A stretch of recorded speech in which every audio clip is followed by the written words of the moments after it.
Okay, we'll get things started and get going. Appreciate everybody coming out to council tonight. Our first thing on the agenda is our pledge and our prayer. And prayer will be given by Richard Steele. Afterwards, Scott will lead us in our pledge. Just come up to the mic.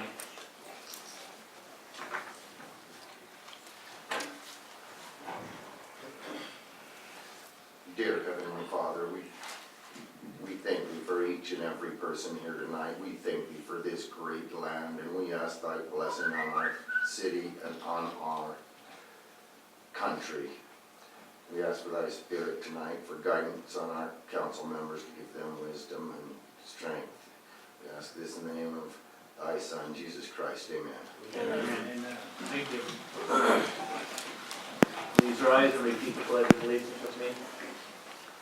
I pledge allegiance to the flag of the United States of America and to the republic for which it stands, one nation under God, indivisible, with liberty and justice for all.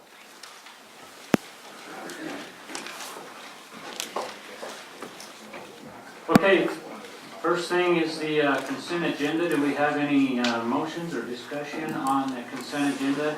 And Mayor, I'll make motion to approve the consent agenda, which consists of the October 7th Payson City Council minutes. okay, got a motion. Do we have a second? Larry seconds it. Any other discussion? All those in favor? Aye. Opposed? Okay, motion carries. Next thing on the agenda is the public forum. If anybody would like to get up and address the mayor and council, go ahead. Stand up at the microphone and let us have it. Just make sure that you state your name. That's all I ask. And just don't have a bunch of candy that's going to throw at us.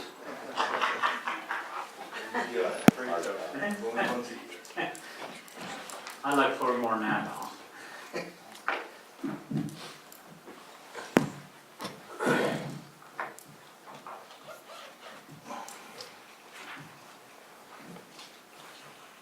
Thanks for having me. My name's Alan Wilson. I want to first start out by paying my. I want to first say I pay my gratitude to the city council, the mayor, and all the other people in the city who give their precious time to make our city a better place. I personally thank you for that. So, now for the self-serving part. I'm proud to say that I am from Payson, Utah. I was born and raised here. The reason for my writing this was due to a situation that I ended up in prior to our Labor Day celebration. The Wilson family has, for as near as we can remember, carried on a tradition of having a family golf tournament for over 30 years in the morning prior to the parade on Labor Day. For our family, it was one of the main traditions we looked forward to during the celebration weekend. We were always at the golf course at dark, getting ready to go out. And I can assure you that there was more than once that we teed off when it was so dark you couldn't even see where the ball was. That was in order to make sure that we didn't hold up anybody and be able to make it prior to the celebration, the parade.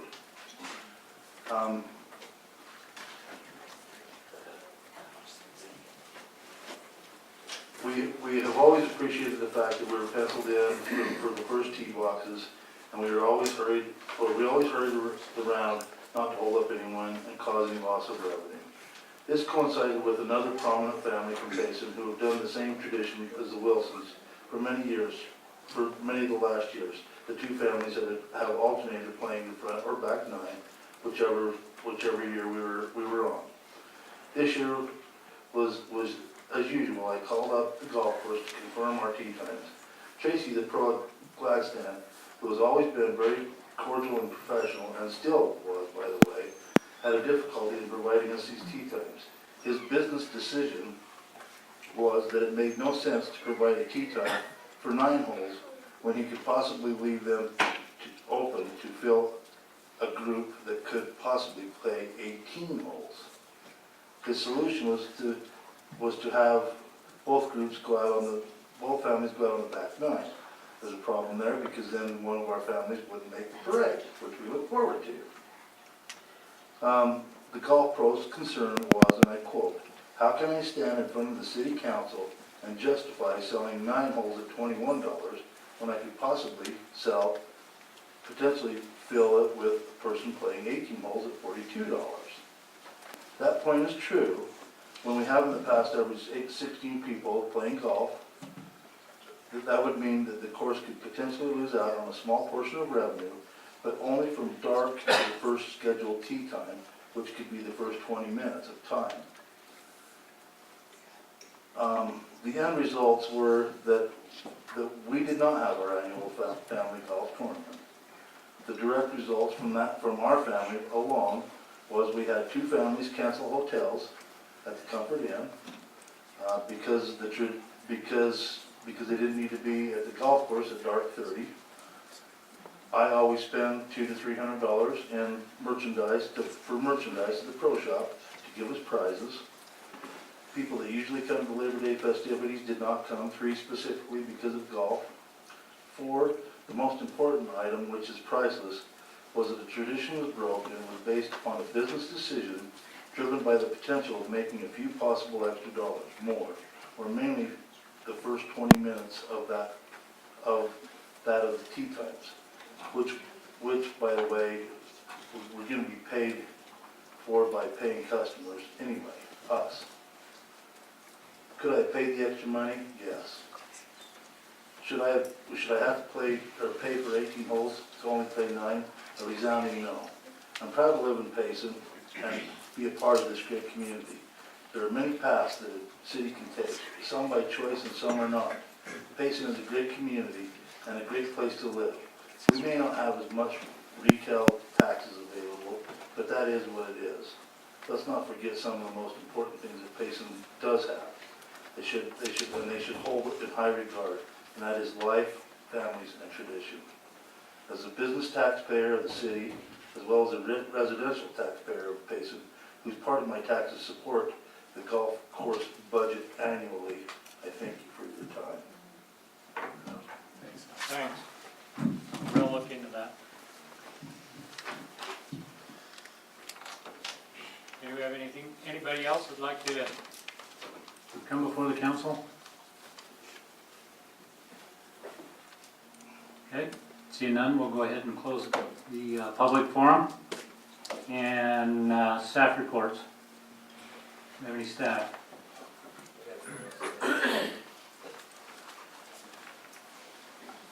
Mayor, we have some service awards this evening. Would you like to tell me?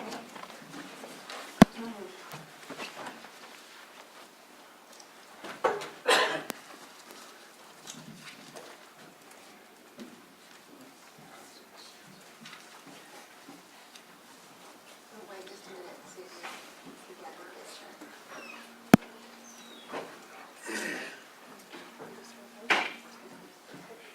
Our first award goes to Cheryl Hobbs. Would you come up, Cheryl?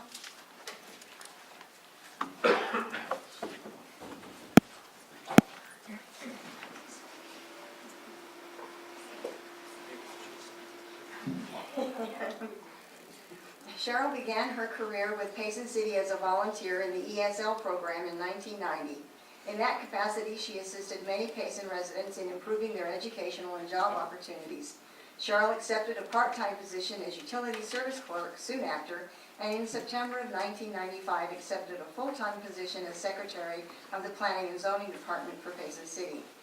Cheryl served faithfully in the community development arena until May of 2003, when she transferred to the utility department as the full-time utility billing clerk. In August of 2014, Cheryl was appointed to the position of City Treasurer, Utility Billing Manager. Her new position is critical to the welfare of Payson City, and her duties are complex and varied, requiring accuracy and efficiency. Cheryl does an outstanding job at performing in this arena. Cheryl has 4 children and resides in Payson. She is kind and compassionate with her co-workers and is always ready to drop whatever she's doing to lend a hand. The mayor and council commend Cheryl and thank her and her family for her dedication to the residents of Payson.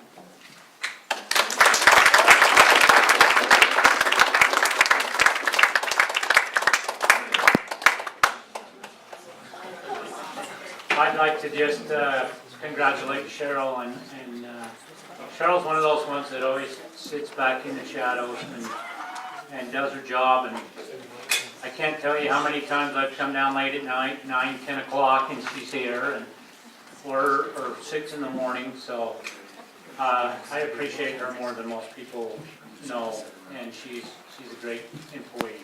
Glad to have her.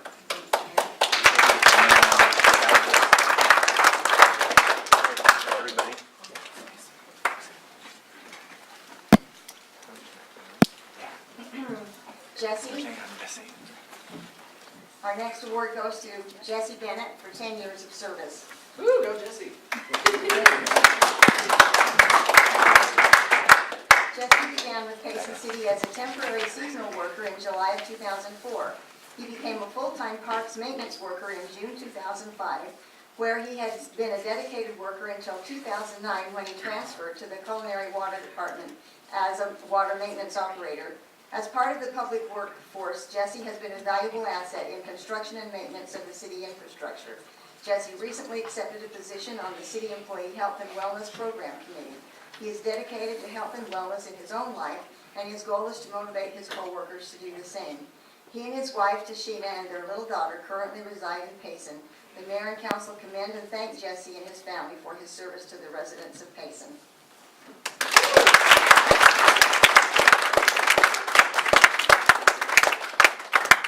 And I'd like to thank Jesse. Asked him when he come up, where's your blue or red hair? So, you never know about Jesse, but he keeps us going. He's a great guy, and we're proud to have him. Thanks, Mayor.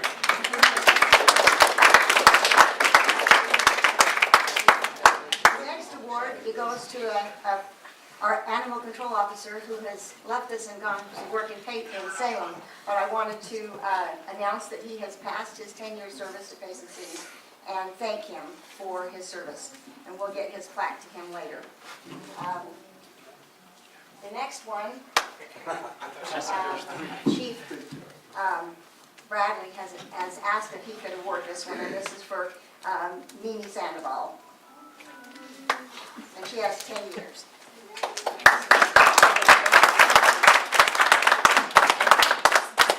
I asked Laura to let me do this because Mimi means so much to our department.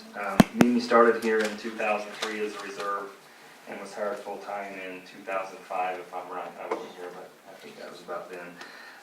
Mimi was on patrol until 2010, where she moved to detectives, where Mimi is invaluable to that place. She works a lot of the sex crimes, which is probably one of the hardest jobs there is in police work.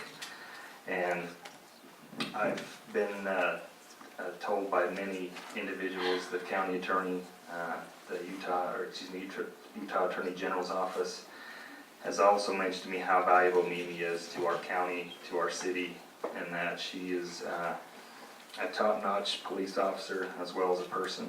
And I would like to thank her for her service and what she does for our community. So, thank you.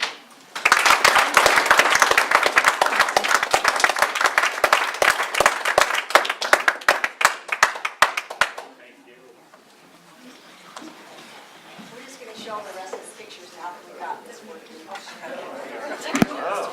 Oh, go back to Cheryl. Oh. Beard was a little shorter, Jesse.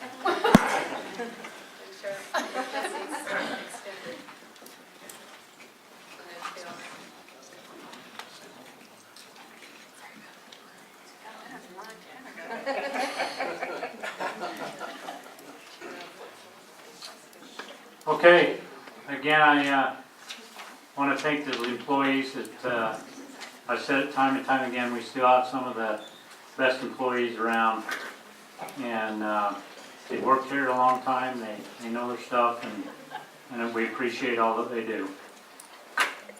Okay, any other staff?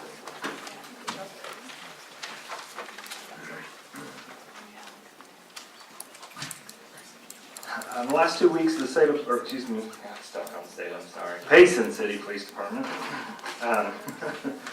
We've been pretty busy the last 2 weeks. We've had about 500 calls for service, 78 arrests, 136 offenses, 80 citations resulted in 107 offenses, 1 DUI, 10 traffic accidents, 135 traffic stops, and 1 DUI. We've also had approximately 20 vehicle burglaries over the last couple of weeks, which we have solved 16 of those to date, and also 3 residential burglaries that we've also solved in the last week. So we've been pretty busy with keeping on that. We've also been following up on our robbery that we had at Central Bank, which we got some promising leads finally on that. So other than that, it's been pretty quiet. So The vehicle robberies, are they in one part of town or are they spread across town? we've had them in several different areas in town, and about 99% of the vehicle burglaries we've had have been cars that are unlocked. We put an article in the newspaper this week, or last week, sorry, that just basically gives some tips on, how you can prevent, from being a victim. Locking your doors is probably the biggest one. Most of our criminals now are pretty lazy, so they take the easiest opportunity they can to get in a car, and if you leave it unlocked with your purse and your wallet and your laptop and your gun, which is they stole a firearm from Salem. This same group also stole a car here in town and was picked up in Millard County in the stolen car with some of the stolen property. So it was a good thing for Springville, Mapleton, Spanish Fork, Salem, and Santa Clara. We're all victims of this same group, so it was a good thing to get those guys taken care of. So Were they from here? yeah, they're from Payson. So excuse me? Gang related? No, not gang related. So, do you have any questions with that? Any questions? Thank you, appreciate all you guys do.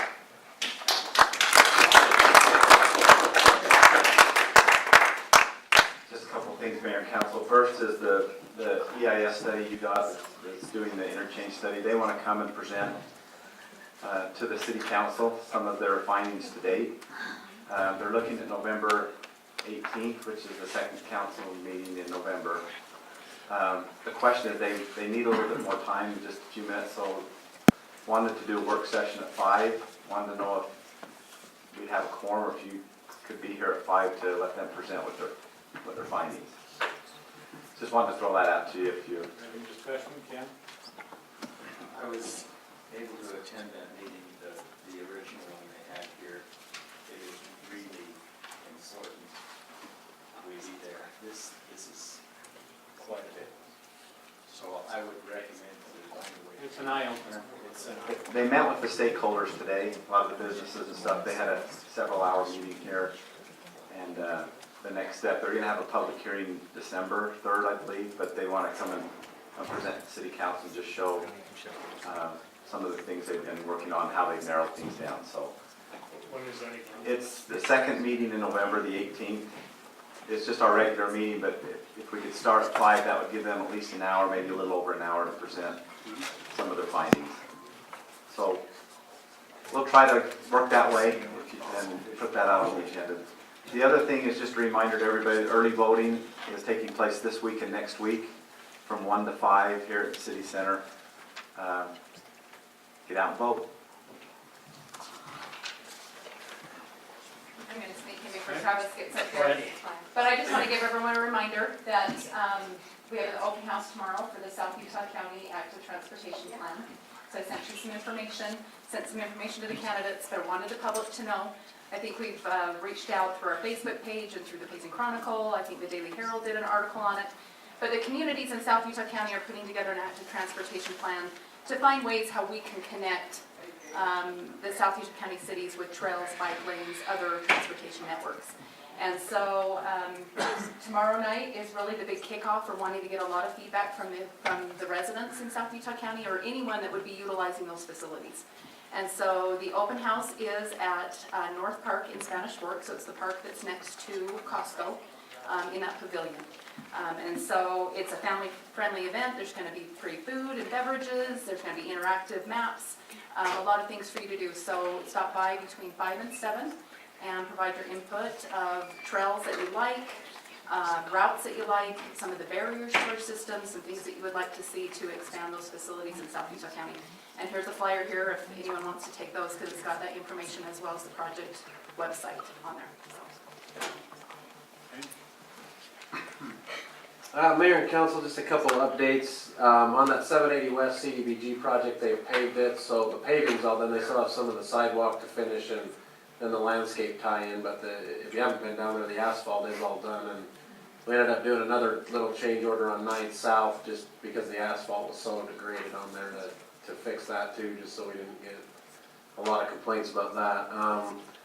730 West, to answer your question from last meeting, we don't have enough money to pave that this year, and then if we don't do the utilities under there too, we could just pave it, but we're probably gonna have a lot of issues with that, just because that whole subdivision's got a problem, so we'll have to look at trying to do that next year or something and get that done. The well house is out to bid for the well at the golf course, so that closes on, I think, November 11th or somewhere around there, and then we'll have a contractor get on board and get that built this winter.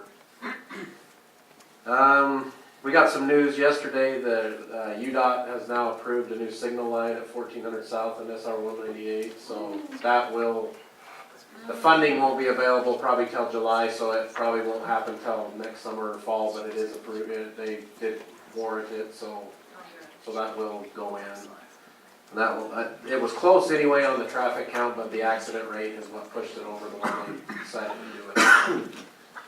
I don't know if any of you got a letter. I got a letter today that from some residents that live just north of 4th North on 150 West and 200 West about the asphalt and some problems there. Dave and I went out and looked at it. The asphalt's completely degraded. It's alligatored. It's gone. I'm going to meet with our streets department tomorrow to see if there's anything we can temporarily do to get them through the winter, but it's just patching. It's probably not going to hold up very well, but it's a project. It's something we'd have to budget money for, and it's probably got utility issues in that too, so it's another one that's got problems, but we'll see what we can do just to try to get them through. But Can we take whatever's left off of 780 and can we have money left on that? no, Change orders. we've had enough Change orders, orders. made it all up? Because like I said, we had to even add another one because of how bad some of the asphalt was around the side streets. And then the last thing, We can't go and just go in and skim patch that? that's what I'm gonna meet with Donna. I mean, we Yeah. can't just leave it dirt. I mean, No. if we got- I'm gonna try, that's why I'm gonna meet with them, see what they think, where they do it. And then the 7:30 spot where you come off of 8:30, that spot. So I'll meet with them and see what we can do. 'Cause I don't wanna throw a lot of money away on something that's not gonna work, but yeah, we've gotta do something with those. So. And then the last one is another government mandated problem that we just found out about. Dave and I and Brent went to a meeting with the Forest Service. They are upping our rates on the lakes and then the water lines that come out of the canyon that are on their property. We are going from $81 a year to almost $7,300 a year is what they're going to be charging us. So it was over a 9,000% increase. So what's that in dollars? It went from 81 to 72.80 is probably what it's gonna go to. It went from what? $81 to $7,280 a year. So we don't have an option. They're not even doing it. They said it came directly from Washington to them, so it's another one That's that, through the Forest Service, correct? yes. Right. So, Have Just- we, is there any way we can ask our federal delegates, what the heck? They said that might be a good thing to talk to them because it's coming from. I mean, if we go in and we tell our citizens, I'm gonna raise your taxes 9,000%, that ain't gonna go. yeah. So we are looking, Brent's been looking at the actual lake footprints because they had some assumed areas. He's looking at those to see if that will help. I mean, it's not gonna dramatically drop us even if their acreage is off a little. So that, we are looking at that, but yeah, we can try some avenues there, but it's Is kind of, that through the Bureau or through the Bureau of Reclamation or through? no, the Forest Service and then whoever they, Is there a protest option? Is that available? I think once they give us the official notice there's an appeal, but they kind of said, look, it's coming from up top, so you talk to your congressional delegation, but I'll have to talk. they said it hadn't been assessed properly, and that's why we've been getting the $82, but the mandate is it has to be tied to an appraisal of the land, and so. The appraisal came in at $1,400 an acre just on the reservoir, on the lakes. And we pay, and then it's 5% of that, so you take our acreage, which was 74 acres, times the 1,400 and then 5%, and that's where a huge proportion of it is, because on the pipeline, they just take a 10-foot area outside of that pipeline, and that's the area they consider, but that's to actually feed at a higher rate than even the lake, so. Just thought I'd give you a heads up, we'll do what we can, but I don't know how much we can change it unless the mayor's got a lot of pull with some people, so. I'll have to talk with them. Yeah, but that's it, unless you have any questions, so. If you can give me all the information on that. Okay. Money-wise, acreage, all of that. I'll send you an email with what we have, so. Yeah. Okay. Could you include the council on all that? Yeah, no problem.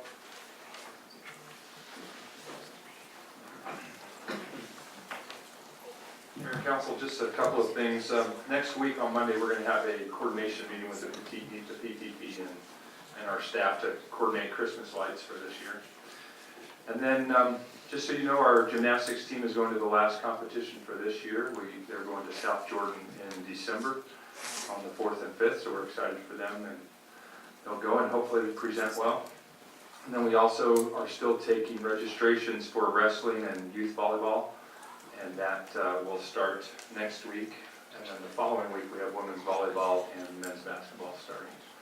So those are upcoming events, and that's what we have going. Thank you. Okay, thank you. Any other staff? Okay. Mike? Just one item, the chamber is doing their great pumpkin hunt that goes on during the month of October. There's a number of businesses around town that young people can visit and get a certificate and answer a question, and then they get entered into a drawing, so I just want to make the public aware of that. They can contact the chamber office for more details. Joanne? I just have one thing real quick. There's a scout in our area who is going to be the youngest Eagle Scout Award earner. And anyway, so tomorrow night before the football game at Payson High, they're gonna do a ribbon cutting. He's made this huge gateway thing, metal, and I don't know if the lights are working yet, but there will be lights in it and just an entrance into the building. Anyway, it's really neat. Have any of you scouts seen it at all? It's kind of fun, huh? Yeah. It's really neat. So anyway, they're gonna do a ribbon cutting at 6:30, but it's kind of cool. We'll have a scout in the record books maybe. How old? 12. Yeah. So anyway, it's kind of neat. Interesting. Okay. Scott? I just have one, so make sure you tell Brent and the water department thanks for helping going back and fixing some of their patches. I think it helps them out a lot. Thanks for working together, I guess. Okay. I have nothing tonight, so we'll go ahead and close the council and staff reports, and I'll turn it over to Mike for the scout attendance certificates. And Coffee Joe's this month to say thanks for, That is also nice. it looks better and they're much appreciated.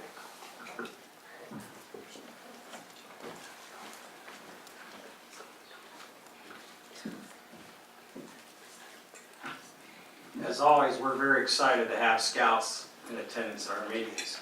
It's a great opportunity for the scouts to come and see government in action, particularly when it's a local city government, and that's where a lot of the things that happen that will affect you and your families occur. So it's good to be here. So we'd like to recognize them for being here in attendance tonight. I'll read your name and have you come up and shake my hand, and then I'd ask you to go along and shake the council's hand and be recognized. So we have John Wayne. And Josh Rapp.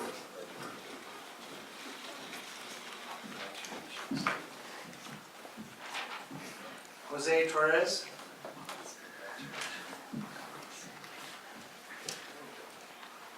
Ignacio Moyano.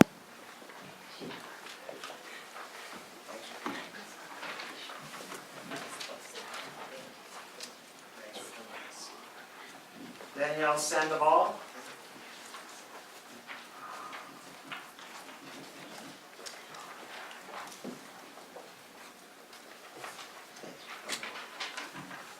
Axel Salmeron.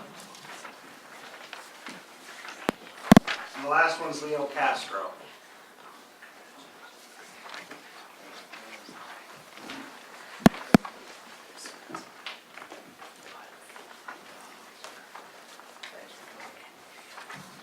Are there any other scouts that are here tonight that we didn't get recognized? Thank you all for being here tonight.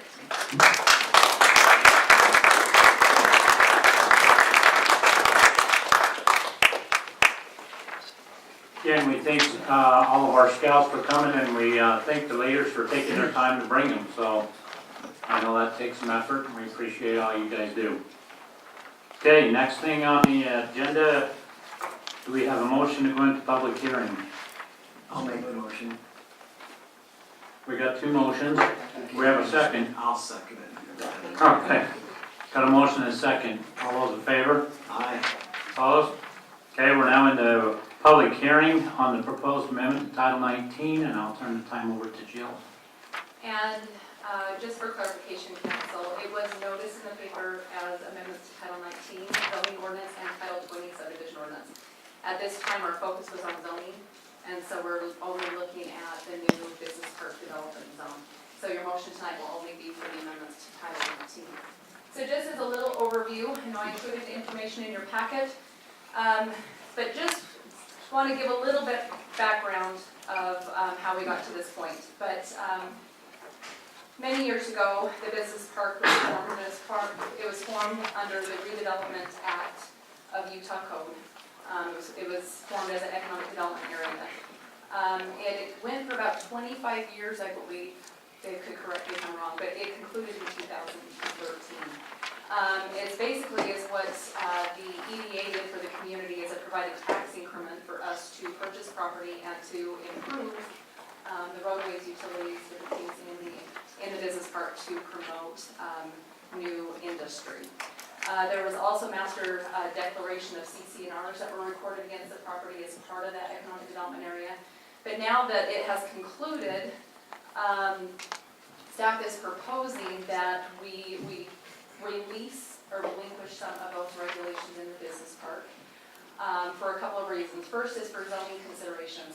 If you look at our zoning map now, if you look at the business park, it's zoned I-1 light industrial, which is similar to a lot of other areas in our community, but the land uses and the requirements in the park are quite a bit different than that in other industrial zones. So that has created some conflict when we've had land scouts come in trying to identify a location for a business, and they find out that they can't go in the business park, but they can go in other areas of the community, but it's just created some conflict. And so we're proposing that having a new zoning designation, so it's very clear, even at the first step with the zoning map, what the new zoning district allows. So if you create that, we are looking at expanding the land uses. The uses that were included in the master declaration were quite limited because we were looking more towards a research and development park. So even the light industrial uses were very limited. So we're looking at expanding the uses of this new zone, simplifying the approval process. I think this is probably the priority for me is it was very cumbersome for somebody to come in and develop in the business park. We wanted it to be incentivized to go in the business park, but because of all the steps and the different review boards that they had to go to, it was actually slowing down the process. And so we're simplifying the approval process, but of course we still want to maintain that business park feel. We still want the area to be different than the other industrial zones in our community as far as design and landscaping, storage areas, etc. The Planning Commission reviewed this last month. They had some recommendations as far as changes to the text. Those were not included in your packet. So I will just briefly go over the changes that they wanted to see. If those are appropriate, then the City Council can include those in the motion tonight. Those will be ratified by and enacting ordinance on your consent agenda at the next meeting. But the first one is in the purpose and zone characteristics. The description of the zone was taken from the master declaration, and so that, like I said, there was an emphasis on the research and development. So we wanted to modify that to also include typical industrial activities. And so we've expanded the language there to allow those other uses. They wanted to modify the limitations on the release of various pollutions. We do have in there now that I've added the word considerable, because with a lot of businesses, there will be either groundwater, air pollution, there will be some. And I think that's what we were trying to accomplish, is we just don't want considerable pollution that usually comes with heavy industrial uses. So we wanted to still have some reference in there, but the Planning Commission wanted to see a little bit of flexibility, not looking at just strictly office uses. They still wanted to have manufacturing, fabrication, different industrial activities. And then also, they wanted to encourage or possibly require drought-tolerant vegetation. Where we're still wanting to have a business park atmosphere, we're still wanting to have the landscaping along the corridors, have a very park-like feel. However, we know that involves water, and we've all experienced that this year, with the lack of water. So we still want to have a very attractive and pleasing streetscape in the business park, but want to promote drought-tolerant vegetation and grasses. So the Planning Commission didn't necessarily say encourage or require, so if that is something that you would like to see in this ordinance, staff would like some clarification on that, of whether or not that's required or just highly encouraged in the ordinance. So that's just the quick overview. I know that you've had a chance to review the ordinance. It's sort of a hybrid of the master declaration and then also the adopted regulations that we have in place for commercial and industrial development, recognizing that the business park is a little different than the other industrial areas of the community, but still wanting to provide additional opportunity for business champions. Okay, this is a public hearing, so we will now open it up to the public. Do we have anybody that would like to comment? Seeing none, we'll come up to the microphone, state your name. We have no idea who you are. Neither do I, so we're in the same boat.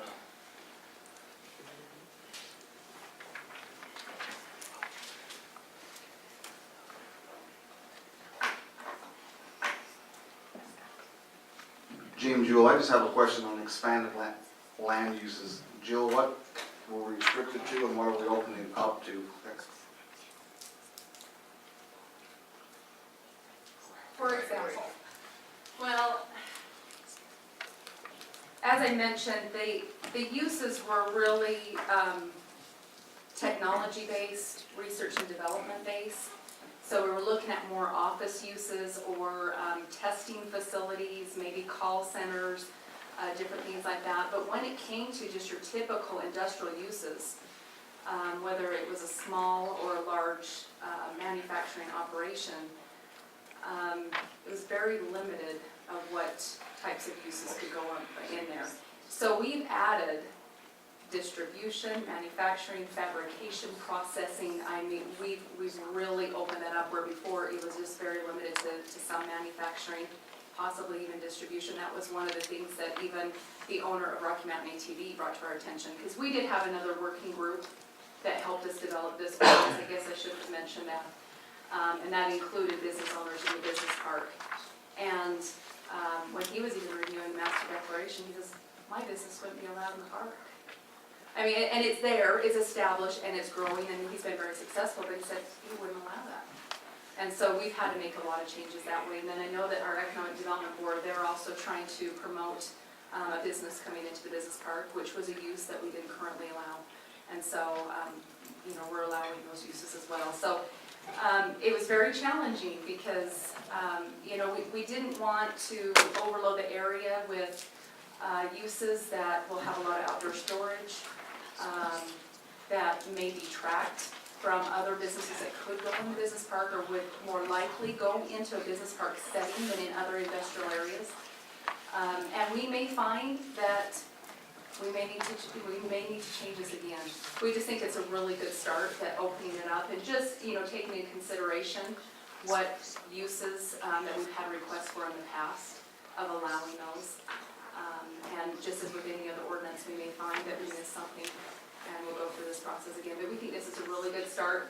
Next step would be, once the new zoning district is adopted, then it's actually applying it to the land. So there'll be more discussions with the owners in the business park, which we've already done.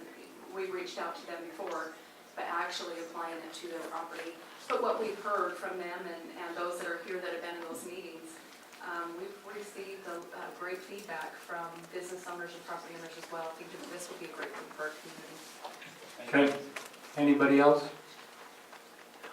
Seeing none, we've got a motion to close public hearing. I'll make the motion, Mayor. Okay, we have a motion, we got a second?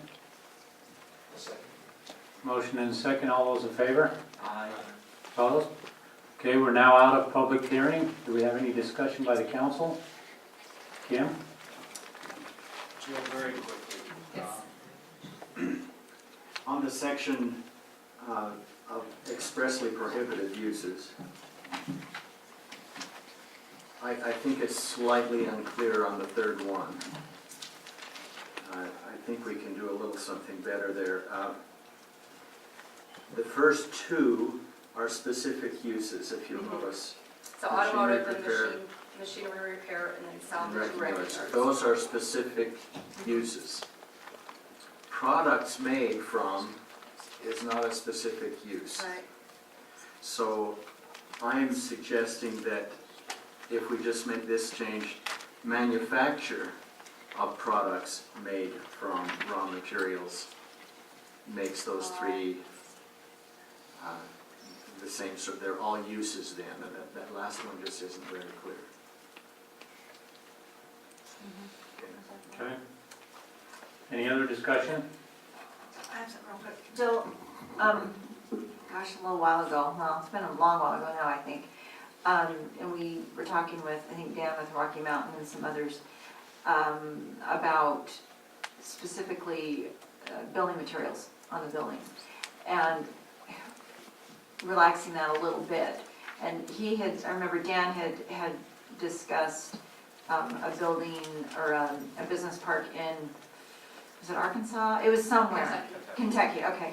Yeah, where they had opened one, and he said it was still, it looked very nice, everything looked very professional and all of that, but that it didn't have to have the same level that, ours at the time. So I don't know if that's part of, No, that's. when you look at the design thing you're talking Yes, about. that is a great point. I've actually brought that up. I know that Dan did share that information with staff, and I believe the Economic Development Board reviewed that quite some time ago, but then as we were doing this, we had incorporated some of those changes.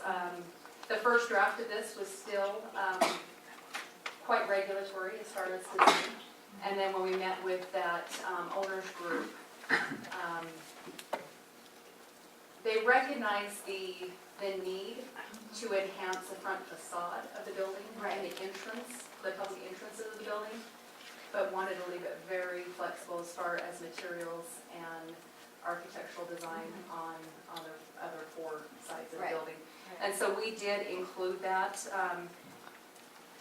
because originally in the business park it was all masonry material. I mean, just for the benefit of those here, it was all masonry materials. When the Knack building came in, which is now Temkin International, when they came in, of course, it's a much larger building, and there was no way that they could make it function as a masonry building, or even just the cost of having that large of a building made out of masonry material. So there was an amendment made to the guidelines at that time that says if a building's over 100,000 square feet, then it could be metal skin building or another type of exterior material. And so that's why we do have that other material in the park. So first rendition, we still had that, and we made some additional changes, and now it's really just focused on 40% of the front of the building. So it's not even the entire facade, it's just 40%. We still give out acceptable materials But, you know, as far as tilted concrete, split base, brick veneers, architectural metal panels, that was one that the owners had suggested. They said, you know, with a lot of advancements that have been made in, with building materials, even using metal, it can still be a very attractive Yeah. building. Oh, sure. And so we've added that as well. So thank you for bringing that up. Okay. Any other discussion? If not, we have a motion. I'll make the motion that we adopt the changes to Title 19, the business park development zone. Okay, we got a motion and a second. Do we need a number on that? Oh, wait, discussion? Okay, just, do we have a number on your motion? The enacting ordinance will be in your next packet on the consent agenda. Okay. The recommendations that were made by planning and zoning, Yes, I will. and I had a question about the last one, I don't know how it will be worded. I think it's fine to recommend xeriscaping.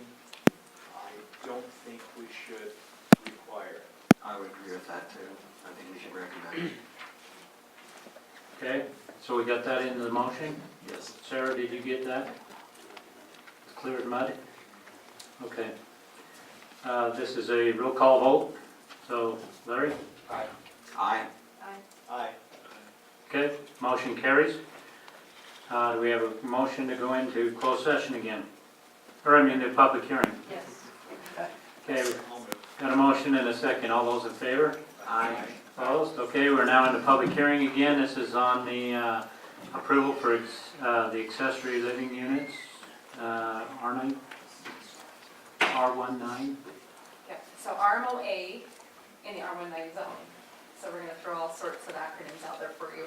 But anyway, we do have the applicant, Brandon Rindelsbacher, and he is here tonight to present information to the council or answer any questions that you may have. But he is requesting approval of the RMOA accessory living unit overlay zone to have an accessory apartment in the basement of the home that he is constructing in this location. So, there's the picture there. So the address is 665 West, 1100 South. So the home is currently under construction. This was a picture that I took today, showing the progress that they have made through this process. He is requesting approval of that. At present, the unit will be occupied by a family member, but he does want the necessary approvals from the city council that if that changes at some point in the future, it could be used by a non-family member as well. So as far as the overlay zone request and considering these requests in the community, it is a legislative decision of the city council. So you are not obligated to approve it. If you determine that it would be an acceptable use in this particular neighborhood, it could be approved. If you felt like it would be a detriment or would have negative impacts in the neighborhood, it can also be denied. One of the critical issues with this overlay zone is it has to be accessory to the primary use. So it still is a single-family home with only a portion of the structure being used as an accessory unit. Cannot be used as a duplex, so we cannot have separate utilities. We can't have a separate water meter. We can't have a separate gas meter. Can't have a separate electrical meter. It's still a single-family home with a portion of it being used for a second family. Applicant's proposal is to utilize the basement levels and the entire basement level. He does have an exterior basement entrance for the outside of the home, so it would provide easy access for those utilizing the basement. He has indicated on his site plan where the parking would be provided for that second unit. He is also looking at fire separation. Where it's new construction, it's a little bit different. A lot of times we have someone coming in with an existing home, and it's really hard to provide that complete separation when you're looking at it from a building code standpoint. But where this is new construction, he has taken measures to make sure that there is fire separation. There's separate water heaters and separate ductwork for the HVAC. The approval process is staff review. We have done that. We've provided some information to the applicant. He has had to make some modifications to his proposal to meet the minimum requirements of this overlay zone. It was forwarded to the planning commission, who forwarded a favorable recommendation to the city council with staff conditions, with an additional condition that they wanted to see this remain owner occupied. So that it would basically be deed restricted, that at least one of the units, whether it's the main level or if it's the basement level, would always be occupied by an owner. So it would become 2 rental units. And can that be enforced going forward if it's sold? Would that go with the property, not the owner? It would go with the property. It would be something that would be recorded against the parcel. But that's a good question, can it be enforced? No, that's the key question. And as far as enforcement, and I know that Kim and Mike were part of that discussion, or we've had discussions about this. And a lot of questions have been raised about exactly what an accessory living unit is, and are we just classifying it differently than calling it what it really is a duplex? So staff has been doing some additional research to see what other communities have been doing with their accessory apartments. And in regard to the comment about the enforcement, there are some communities that it is basically a permit that has to be renewed every 2 years. And so they actually have to come in and demonstrate that it still is owner occupied and that it is still being utilized. So we're starting to, we're reaching out to see what other communities are doing, especially based on the comments that were made at Planning Commission. So we're not quite sure how to implement that yet, but we are working on that, and hopefully we'll be making some amendments to this ordinance to address those issues. Okay. And then here's what the home looks like, the rendering that was submitted as far as the building plans. Down here shows the site plan. So the main parking for the home and the garage is on the east side of the lot, and then there will be parking here on the west side adjacent to the exterior basement entrance. As I mentioned, limitations on use, it has to be ancillary, no separate utilities. Off-street parking, you have to have 2 for each unit. The applicant has demonstrated that that will be provided. Building permit is already active, as far as building the home. Planning Commission recommendation, I went over briefly, and then as far as the notice with the county, it just depends on what the decision of the city council tonight is. If it's approval, then there will be a notice recorded against the property indicating what those conditions of approval are. Or if it is denied, then we still record a certificate of present condition that indicates it's a single-family home and it can only be used as a single-family home. So there will be something recorded against the property one way or the other. The applicant has actually already signed the certificate of present condition because that's a requirement of the building permit, but it has not been recorded until we get through this process because, of course, he's hopeful that the city council will approve the secondary unit and there will be a separate notice that is recorded at Utah County. Okay. So I believe that's all my presentation, but Brandon Rillisbacher is here. He may want to add to that, or he may want to clarify some Would of you my like to presentation. come up and say a word or two? Sure. Just make sure you stand at the mic and state your name. It's all being recorded. My name is Brandon Rillisbacher. I'm the applicant. Thanks for having me tonight. As Jill mentioned, and as was said in the planning and zoning meeting, I've decided to try to apply for the accessory living unit, mainly for family, but I wanted to apply for it just in case I run out of family, I guess, to live there, and so I can recoup some costs that I'm going to be putting into the basement that I would otherwise not. So that's kind of the reason, and I've gone immediately to the building inspector, John Snellgrove. I've been working with him almost weekly. I've called him about something to make sure that I'm following what I need to before it gets approved. In case it does, that I'm ready to take the necessary steps to complete it. So it is planned to have fire protection and fire-rated door and separate furnaces and ductwork for fire separation. And And then also, just for comfort for both families, the off-street parking and the exit on the west side. The accessory unit will also have a separate water heater for comfort as well. I'm trying to comply with the neighborhood and the surroundings and try to make it fit in as a single-family home. It is a single-family home. And I've chosen exterior finishes that should blend in and make it so that it fits in the neighborhood as well. So that's all I have to say. If there's any questions, I'm happy Any to answer. questions? Okay, thank you. This is public hearing. Is there anybody who would like to make a comment? I have a question. Where is the exterior parking or accessory parking? It was on the side, on the right. It's gonna be over here. Yeah. Okay. Anybody else? We should get a write-in ticket for on-street parking. Just getting ready. Okay, we have a motion to close the public hearing. So moved. Got a motion and a second. All those in favor? Aye. Opposed? Okay, we're now out of public hearing. Do we have any other discussion from the council? Did you have any feedback from any neighbors? Joe, we did have some neighbors that attended the planning commission meeting.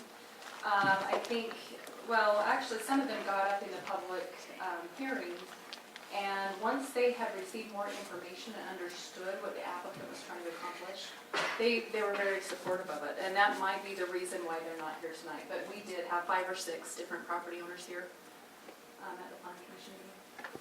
Okay, Kim? I really like the idea that was mentioned about this 2-year permit for confirmation of ownership. If there is a way to put that in the language of the motion. Can we put that in the motion? Jill, Mark? Subject to, Yeah, because it's a legislative decision, so it'd be any conditions that you felt were necessary. I think a lot of it's just gonna be to depend on your findings of your motion. So I guess whatever you want, If that's if you want to do the possible, motion. If that's possible, it's okay, but I'll tell you, through the planning and zoning meeting, I had one difficulty with this whole thing. I don't know if I mentioned it to you or not. But throughout the discussion, it was mentioned 2 or 3 times when we were making the comparison between duplex and accessory, when we were going through that. Just the statements that were made by the planning and zoning, and it was made or suggested this evening. When the question would come up, what's the difference between the two? The comment that was made a number of times was, it doesn't look like a duplex. I don't think that's a good reason. So to me, the whole issue is whether or not the language on conditions can legally put that restriction on to prove ownership on a 2-year basis. Because I think I understand better tonight from your description about running out of family. Somehow that made me understand, but we don't want to run out of family upstairs and downstairs. So do you want to make a motion with that in it? I have one comment. Okay. And I'm not saying this, making this comment to suggest that we don't approve this, because I think it's probably a good idea, and I would support the planning and zoning commission in their decision. But I would anticipate that when we approve this, if we approve it, that others are going to come to us seeing that there is now a unit in the neighborhood who allows the auxiliary living space in the basement, who are going to want to do the same thing.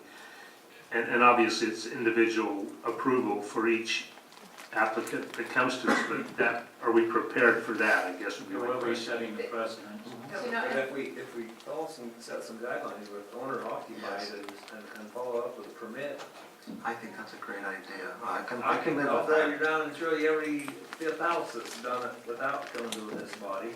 Well, and That's a big plus for what's going on Right. here. And that comment that Nothing. Councilman Skinner made is the same one we've had as staff, because we've struggled with, where there are so many questions of this, because it's a fairly new ordinance, and so we're starting to apply it, and we're starting to see loopholes or problems, and so they need to be fixed. And we see that with new ordinances all the time.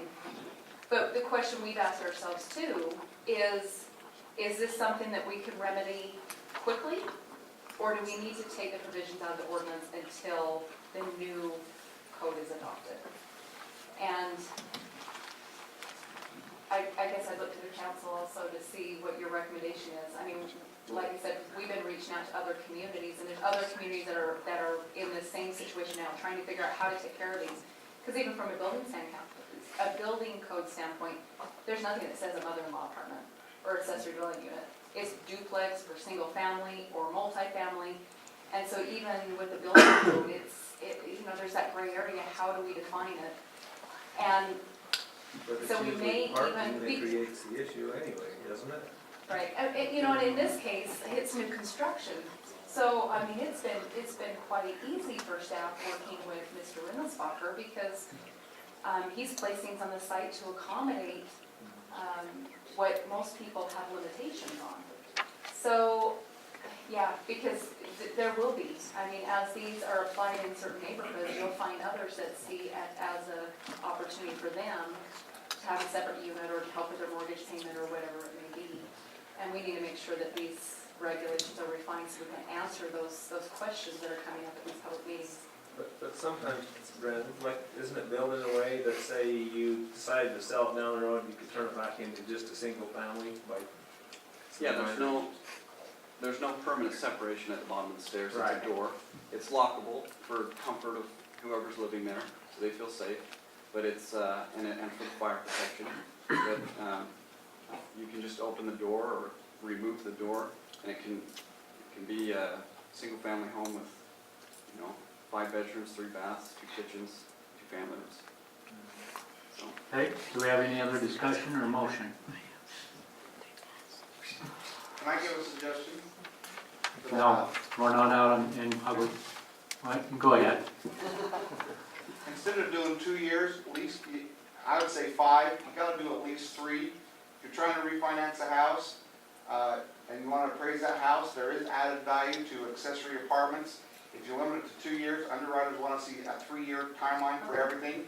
And if you take that 3-year timeline on, it will decrease the value of its property.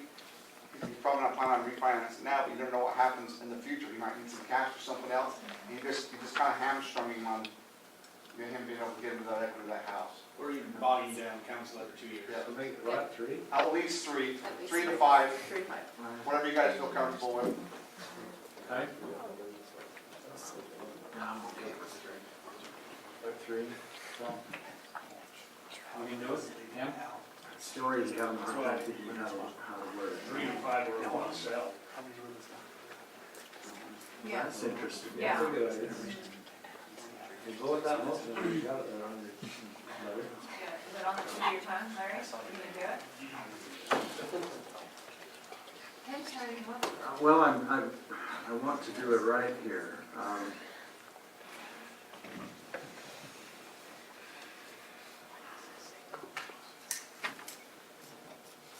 okay with Let's start off all by our our findings, can you include the reason for the condition in the findings? Yes, The reason. we would want the reason All for right. findings. Then, Mayor, I would recommend approval of the overlay zone, use of the overlay zone with conditions from planning and zoning. And with an added condition that runs with the land, that that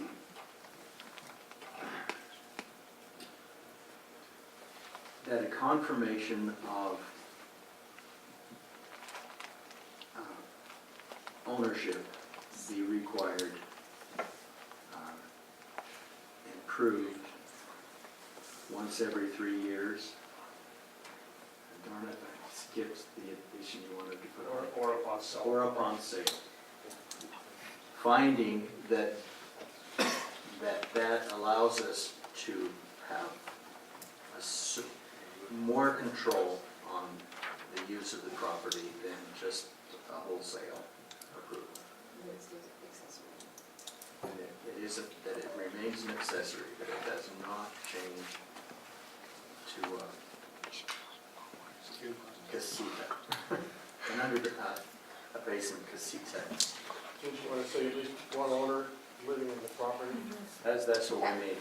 We confirm at least one owner. Okay, we have a motion. Do we have any discussion or a second? I'll second. There's a motion and a second. Any other discussion? All those in favor, we'll do a roll call. Scott? Aye. Kim? Aye. Aye. Okay, motion carries. Thank you. All right, next thing on the agenda, do we have a motion to adjourn? What time is it? It's 7:13. Oh, motion to adjourn. All those in favor? Aye. We're adjourned.